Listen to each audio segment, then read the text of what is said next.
Hi, I'm Zibby Owens, and you're listening to Moms Don't Have Time to Read Books. This 30-minute podcast features a new author interviewed by me every single day, 365 days a year, for about 30 minutes. I am also the publisher for Zibby Books, which publishes 12 books a year in fiction and memoir. Our books are already out now. You can check it out on zibbybooks.com.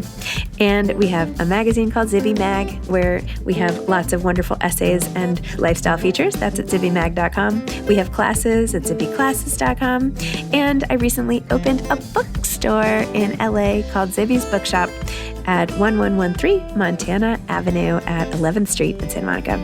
I hope that you are able to enjoy some of our other offerings. But this here podcast is the basis of all of it and started in 2018. And no matter what I do, this is basically my favorite thing. Enjoy.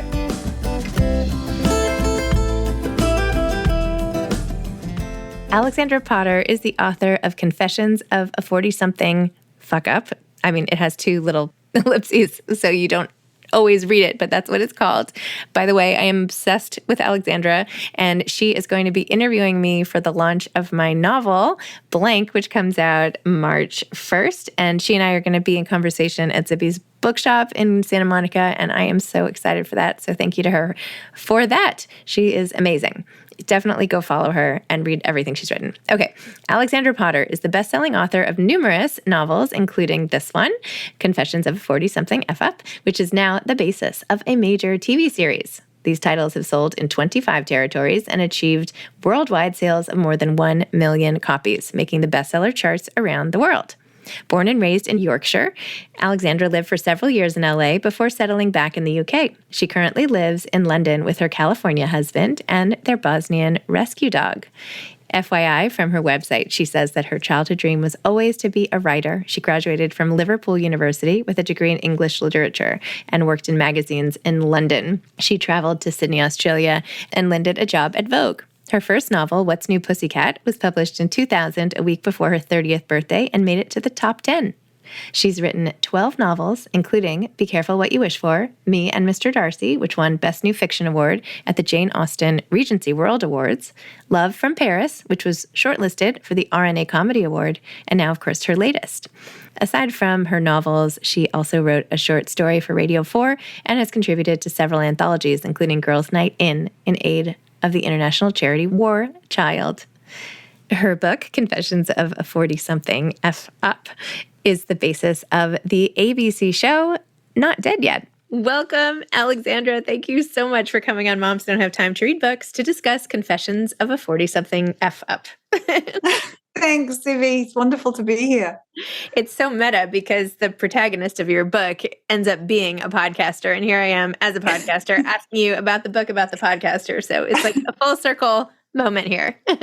Yeah, I know. That's awesome. Oh my gosh. Okay, tell listeners what your book is about. And by the way, because this came out earlier in the UK, your second book is already out. So we have to hear about that, but it's not available here yet, but soon. So anyway, the first book, Confessions of a 40-something F-Up. Okay, so this book came about because I was in my 40s and me and my friends were all talking about our lives. And we were kind of saying, it's kind of not how we thought it was going to be. It's sort of, we thought everything would be all figured out and we'd be sorted and we'd totally know what we were doing. And nobody really knows what they're doing. And I was looking on social media and everybody's lives seemed perfect. Like everything was just like, the kids looked all in their little white outfits and they were with their husbands walking on the beach at sunset and their houses looked amazing. And I was kind of thinking, my life looks nothing like that. And that's how the kind of idea was born of this character called Nell. And she's 40-something and kind of, she hasn't ticked the boxes. She hasn't got it all worked out. Her life's this kind of messy life. And then I had the idea that she would meet an older character called Cricket, who's in her 80s, because Nell starts to write obituaries and she writes one for Cricket's husband. And they form this kind of unlikely friendship and they sort of start their lives over again. And it's about sort of starting over. It's about trying to figure out life. It's about sort of telling it like it is. I wanted to tell it like it is. And I wanted you to kind of show a character that falls in love with her life and not about falling in love with the guy. I love that. Tell me it like it is. That's like my mantra. Yeah. And there's so many as a 40-something myself. I'm 47, but there's so many things in here that I was like laughing out loud, nodding my head, like covering my face, like smiling, like, oh my gosh. And it's so great how at one point in the book, Nell and all her friends go through the same thing where like everybody feels like everyone else has it figured out. And yet you see here in plain truth how, in fact, that is a lie, and everybody feels that some area of their life is just a mess. Well, yeah, it's that kind of idea that in some element of your life, you feel like you're failing and everyone's succeeding. And the sort of title of the book was that no one is an F up. It's just that society can make you feel like that. Yeah. And I think once Nell sort of starts this secret podcast, and it's kind of an anonymous podcast, and all her friends start to relate to it. Yeah. And again, so she's 40-something, but I've had messages from 20-somethings, 60-somethings. I think it's kind of universal for everyone, really. It's so true. Yeah. The podcast itself is so great. And I mean, all of it is just so fun. But there are sort of deeper, not deeper, but more, long lasting, more serious messages, I feel like sprinkled throughout the book in different passages, sort of about life itself. I was hoping I could read just like 2 quick scenes, if that's okay. Yeah, sure. Let's see. Okay, well, there's this one section you have called It's Complicated. When you start by saying, tonight I watched the news at 10. It should be renamed The Bad News at 10. It was one horrible headline after another. And then you go down and you say, as a human being, when I see these things, I suffered the expected emotions, horror, fear, sadness, but also a sense of shame. And not just shame at how we are treating the inhabitants of our planet, but shame that my own problems are completely insignificant when held in context. How can I wake up with the fear when I'm lying in bed safe and warm, and there are people out there without food or shelter? How can I look in the mirror and feel gloomy about my saggy knees when women younger than me are dying of cancer and it's a privilege to age? How can I feel sad about not finding my happy ever after when so much of our planet is being destroyed? And how can I even concern myself with my faltering career and failed love life when we have Brexit and Trump? In short, how dare I complain about my life when I have so much compared to so many?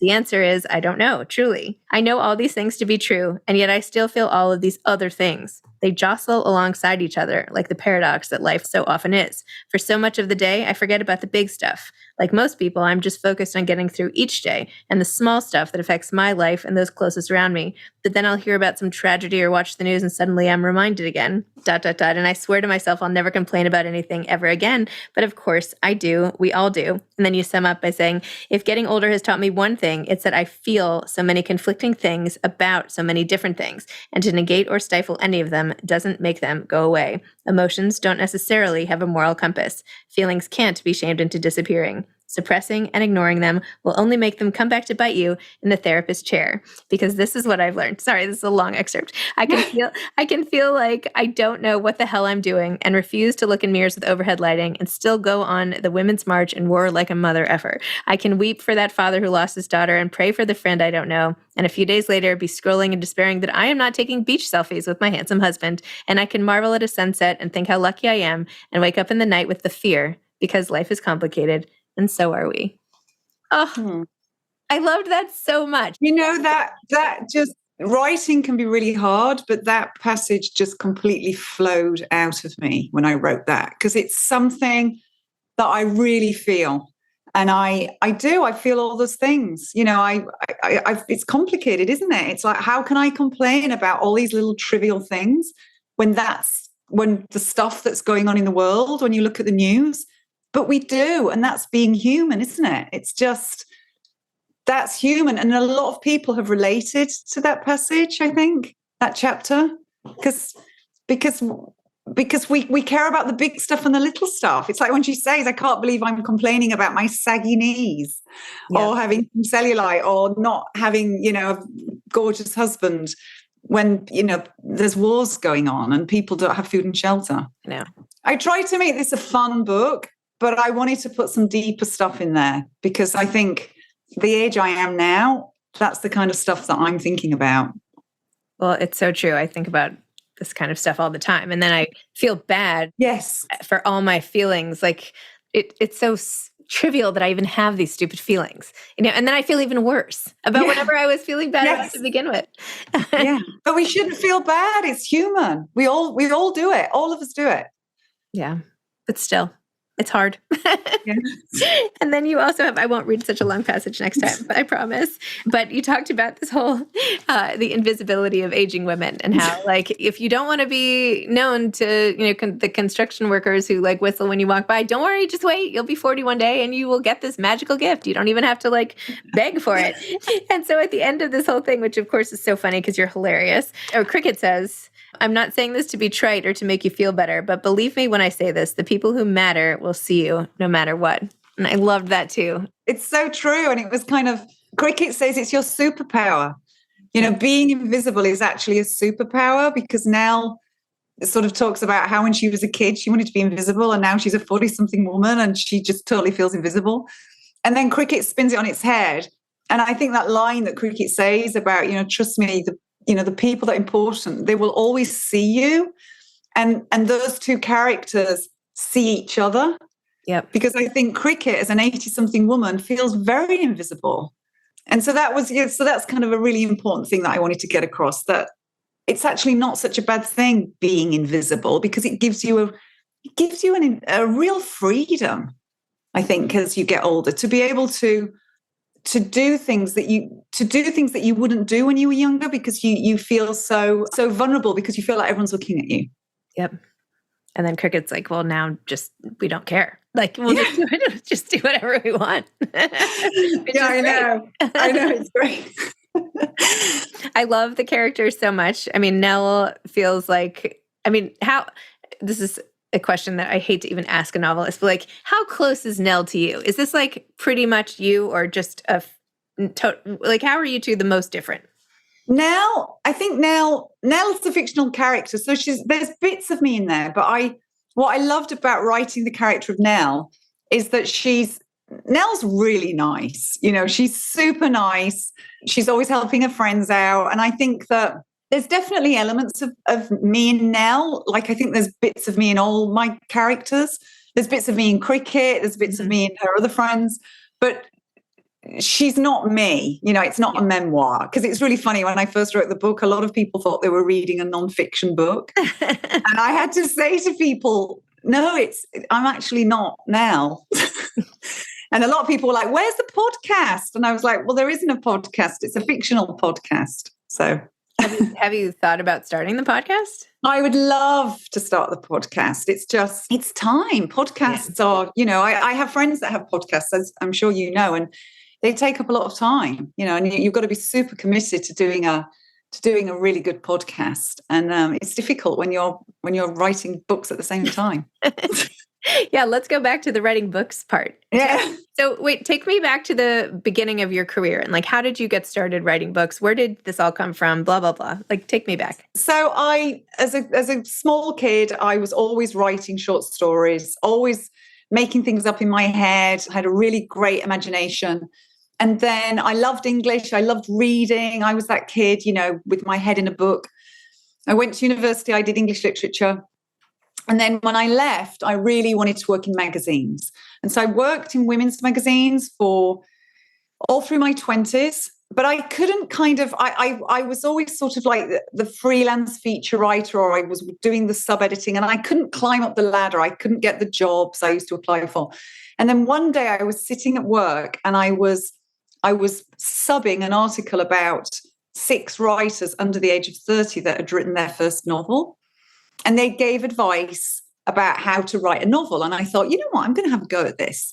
So in my lunch hour and before work, I used to I had an idea for a novel and I would write it. And this is 1998, 1999. So, you're printing off your pages. And I got a book and it told me some agents, and I went to the post office and I posted the printed pages off. And a couple of the agents called me in and said, we really like this. So I signed with an agent, the agent I've still got today at William Morris, she was then. And she said, go away and write the book.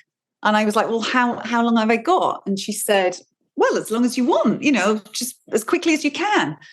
And I had a car. So I sold my car and I lived off the money from my car for 6 months, and I finished the book. And then I finished the book and we sold it. We sold it, there was a bidding war for it. So the first one came out, it was a week before my 30th birthday. So that was amazing. That's amazing. And then I carried on. So I've written 15 books now. So I've been doing it. I'm 53 now. So what's 23 years? You know, it's a 2-book deal, a 3-book deal, and some were really successful, some weren't successful.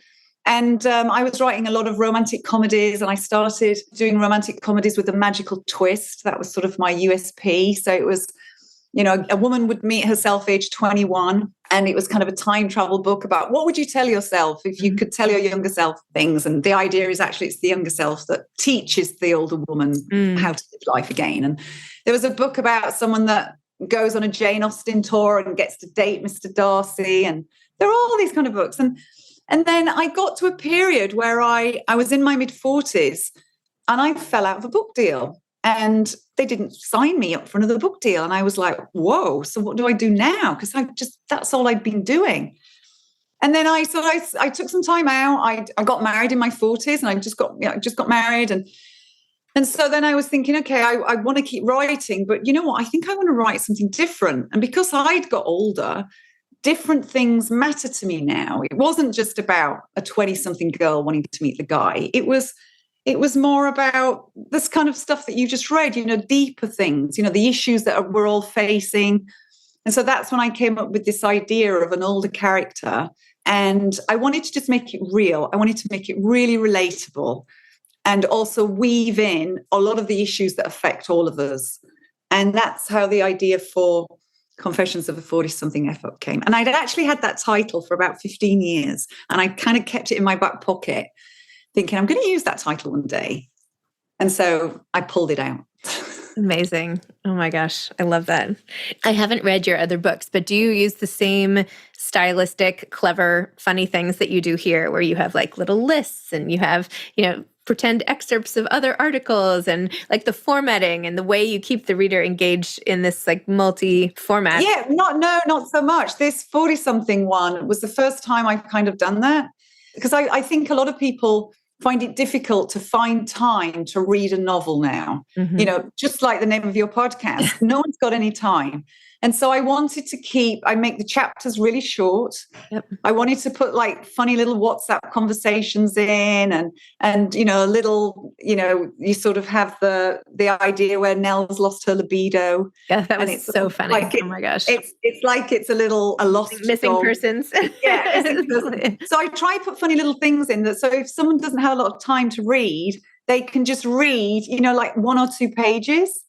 And they're not feeling like they've got this really long chapter that they've got to finish. I really like having that sort of multifunctional kind of book because I think it's entertaining and it's fun. And a lot of my readers actually are people that have said that they have not read a book in 10 years. That they've never read a book before. Wow. And that they came across mine and they found it really easy to read, which is brilliant because I love the fact that, you know, I'm getting people reading. It's amazing. No, I started reading this book in the summer with like a whole group of my team around for this retreat. And like within a page, I was laughing and they're like, okay, what are you reading? And I was like, you all have to read this. But it's true because you're like, it's so immediate. You're right inside someone else's mind and someone who happens to be really funny. And then of course have all these, you know, funny, but also sad and traumatic, you know, all these different things happen, sort of sad and life and aging parents and friends and God. I mean, it's like the full spectrum of stuff that's going on in our time, but you make it also entertaining, which I guess is the point of like a great read, right? Thank you. Yeah, well, I try to throw it all in there. I try to put everything in there that we're all dealing with. And that's why Nell's got her girlfriends, because every friend has an issue going on in their life. So I think there's something that everybody can relate to, you know, because Nell doesn't have kids, but her friends have kids, and then Cricket didn't want kids. Yep. So there's, you know, I'm trying to sort of look at it from all the different angles. So there's something for everyone. You had a funny line at some point when Nell read some article that a woman had just had a baby and she's like, now I've become a woman. And she's like, what am I? Like a non-woman? What does that make me? You know, like just, you said it. She's on holiday and she's reading some magazines by the pool. And it's all about sort of having a baby or getting into a bikini, being bikini ready. And she said, or even worse, it's having a baby and being bikini ready. Yeah. And so she's like, if I don't have a baby and I don't have a bikini body, then what am I? Because I don't have any of that stuff. Oh my gosh. So what is the answer to getting through this time of like, where our bodies are sort of betraying us in a way, right? We have all these new things to deal with every single day. And, you know, your life is not set, but it's more set than it was, right? And like, what is your go-to for getting through the periods when you're feeling less than or whatever? Like what's laughter, humor, laughing about it. I mean, that's what Nell says. Yep. Everything's better when you can laugh in the face of it all. I was just saying to my sister, we were like, you know, when are we ever going to get to a period where we're less busy and we kind of have a straight going on? And I'm like, when we're dead. I just don't think we're ever going to get to a point where we're less busy. Yep. And and so I think we're all still figuring it out. And I thought when I got older, I would know more of the answers to these questions. And actually, I'm knowing less. I just feel like I'm asking more and more questions. So I think having a great girlfriends, laughing about it. And my mum's in her 80s, and my mum's got these brilliant girlfriends in their 80s. And I love hanging out with them because they're all talking about stuff that's relevant to them. And I can see, you know, years ahead that we're all still figuring stuff out. Yeah. So I do think humor is you know, a huge thing to get through. I think you're right. Okay, tell me about more Confessions of a 40-something F Up, which is already out, already best-selling. Amazing. Congratulations. I know. Thank you. I got number 11 on the Times bestseller list. So I'm just out of the 10. Yeah, that just came out in the UK, and that starts 18 months after Confessions, the first one, finishes. And so you get to see what's happened to everybody. And we start just after the pandemic's finished and we're coming back out into the world. Oh, good. So it's really interesting to see what everyone's been doing and how their lives have changed. And it just showed, you know, the pandemic showed to everybody that, you know, you can't plan for things, you know, stuff happens. Mm-hmm. And so I was really nervous about writing the second one because everybody loved the first one. So I was like, oh gosh, you know, I hope it's not going to be this sequel that nobody likes. But I've had really brilliant feedback. And some people say they like it even more than the first one. So that's so great. Is there going to be another one after that? Yeah, there will definitely be another one. I think I'm going to write a completely different standalone book next. Because I just want to kind of let these characters live a little bit and do some stuff. And then I'll come back to them and write another book. Because they're kind of like real people to me now. It's weird. I feel like I'm hanging out with people that actually exist. Because they do in my head. And what is this next one, the freestanding one? Do you know yet, or you're just starting? No, I've kind of got a few ideas sort of swirling around, but I'm always really nervous about talking about anything. Yeah. It's quite interesting. I think I listened to a podcast you did. Oh, thank you. With the author of End Credits. Yes, Patty Lynn. Yeah. Okay, so because I read a really fantastic interview with her, and I think she was saying on your podcast, she doesn't like to talk about if you have an idea, a seed of an idea, you kind of got to keep it close. I think that was her writing advice. Yeah. And that would also be mine. It's to kind of keep it close to you, because if I sort of talk about it and anybody goes, I'm not sure about that, it will just crush me. Yeah.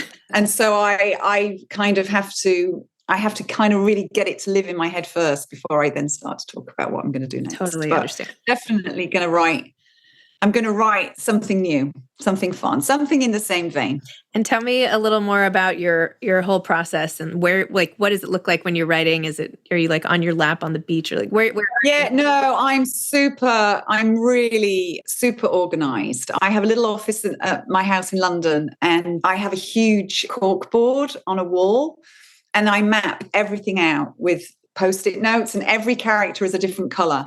So I can put it all out, and because I'm very visual and I like to see it. And when I stand back and look, I can say, oh, I'm a bit character heavy here, and we don't have enough of this character there.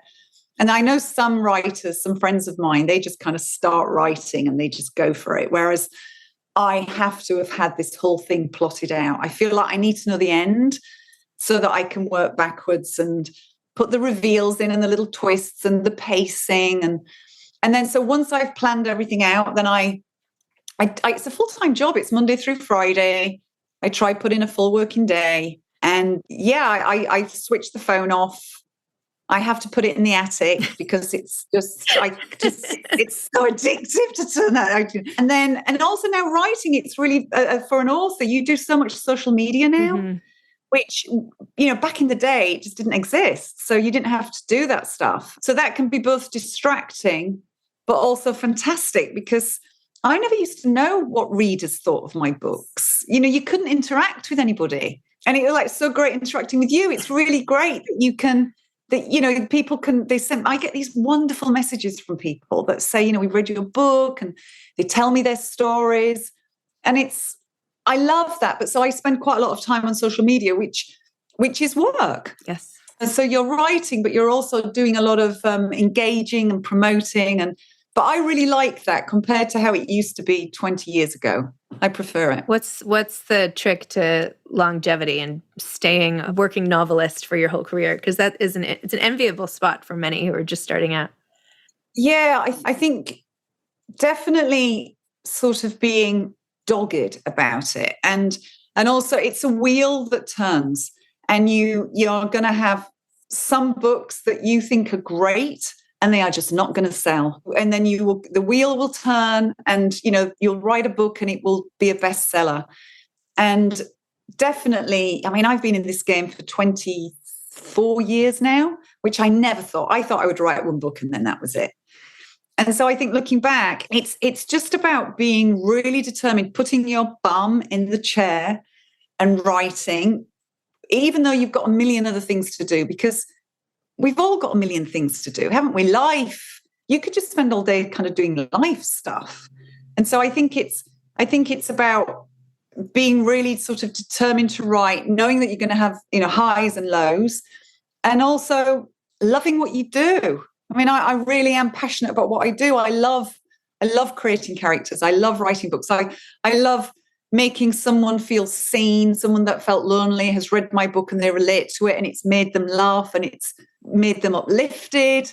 And I love that. That's such a humbling and brilliant thing that I can do, and I want to keep doing it. Love it. Everything you say is like everything I feel in my brain. It's like the same. I'm like, this is amazing. Do you have authors who you either sort of are good like comps to you, or that you love, or that you admire, or just you can't put down their work, or just any other authors to call out or books you've loved? Well, Lessons in Chemistry. Absolutely. Bonnie Garmus. It was, I read that book, and I looked forward every night to reading that book. When I would get into bed and I'd read it. And I just thought it was so fantastic. And I thought, I just loved the characters. I loved the message of the book. It was a really important message. And I actually messaged her on Instagram, and I kind of did the whole fangirl. I'm sure you get thousands of messages, but I have to say that I thought this was really... And she messaged me back, and she's like, wow, thank you so much. As an author, I'm sure you know what it's like. And I thought that was a brilliant book, and I've recommended that one to everyone. And I love that my mum, who's 84, loved it. Mm-hmm. My sister loved it. So it appeals to lots of people. I really liked Daisy Jones and the Six. Mm-hmm. I read that one on holiday. And again, it was so realistic. I felt like that was a real band. Yep. So I'm working through her books. And I like a lot of nonfiction, especially when I'm writing, because I feel like I can't enter someone else's fictional world. I read an autobiography by an actress called Miriam Margolyes. She's a big British actress, and she was in the Harry Potter films, and she's in her 80s, and it was a fantastic autobiography. I just read Richard E. Grant's Pocketful of Happiness about his wife that died, but he intertwines stories about Hollywood and acting, which is wonderful. And then I've got a lot of friends, British writers, Jojo Moyes, Lisa Jewell, that I love reading their stuff when that comes out.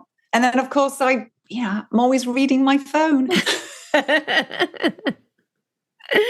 Oh, gosh, amazing. Lisa Jewell and Jojo Moyes were on this podcast. In fact, Lisa, I think twice. I love them. They're amazing. Yeah, they write fantastic books. They do. And they're prolific. Yes. Lisa's Every year, Lisa's got a book out. It's amazing. She credits like gin and tonics, though, or something for her success. Well, yeah, no, a good Negroni. Yeah, a good Negroni. Maybe that's what it is. Yes, a good Negroni. That's much better. A much better answer. Oh my goodness. And do you listen to any podcasts? Since this woman is since Nell is a podcaster, did you do any research about podcasts before you wrote it? It's actually really funny. I've listened to a few podcasts. I listened to yours. Oh, I loved yours. Thank you. I've listened to a few, but I'm actually not a big podcast listener to, which is really funny because my heroine does a podcast, Yeah. But I think I do know that there's only so much time I have in the day. And so when I'm working and then I'm reading and then I'm chatting to my friends and stuff, I don't have a lot of time. My husband listens to a lot of podcasts, but every time I see him listening to a podcast, it's put him to sleep. He said that's the perfect way to go to sleep. So I've listened to quite a few. There's some really good ones in England, actually. I was on a couple of them, but I wouldn't say I'm as a prolific listener of podcasts as I am of reading. Yeah. But I do love Audible books. Mm-hmm. I think that's a really good way if you're busy or you're doing stuff, walking the dog. I like listening to a book. I think that's cool. Yeah. So just getting the most out of all of our time here, basically. Yeah, I know, exactly.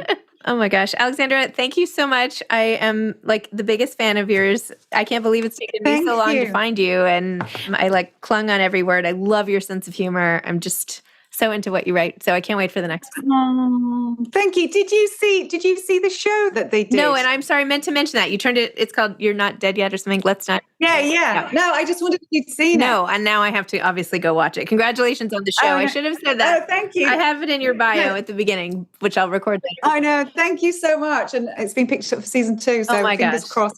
Writer's strike. So exciting. So exciting. I know. Okay. Thanks, yes, I'll go watch that. Maybe that'll be my nighttime treat after it all. You've got to fit it in with all the other stuff. Oh, we all fit everything in. Anyway, congratulations. Thank you so much. It was lovely speaking to you. You too. And thanks for coming to the store. Bye-bye. Thanks for listening to this episode of Moms Don't Have Time to Read Books. Don't forget to follow me on Instagram at Zibby Owens and at Moms Don't Have Time to Read Books. Also sign up for my newsletter at zibbyowens.com and sign up for my virtual book club and meet lots of authors on Zoom every other week. Thanks so much to Steve and Ryan at Texture Sound for the sound editing. And thank you to Morning Moon Productions for providing this fantastic intro and outro music.